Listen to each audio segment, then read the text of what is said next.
Hi friends, ఎప్పుడు ఒకేలా కాకుండా నోటికి పుల్లగా కమ్మగా రుచిగా ఏదైనా తినాలి అనుకున్నప్పుడు ఇలా ట్రై చేయండి.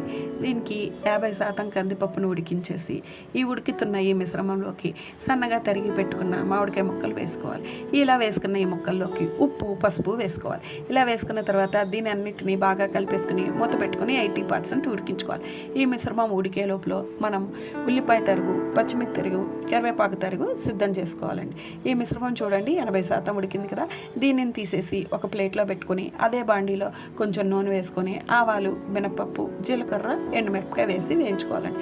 ఇవి వేగిన తర్వాత కొంచెం ఇంగువ వేసి ముందరగా సిద్ధం చేసుకున్న ఉల్లిపాయ తరుగు, కరివేపాకు, పచ్చిమిరపకాయ కూడా వేసి వేయించుకోవాలి.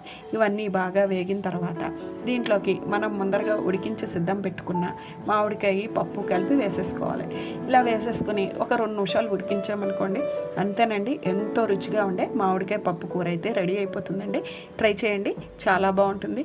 వీడియో నచ్చిందా అయితే లైక్ చేసి, షేర్ చేసి, సబ్స్క్రైబ్ చేసుకొని ఛానల్ ఫాలో అయిపోండి. Thank you so much for watching.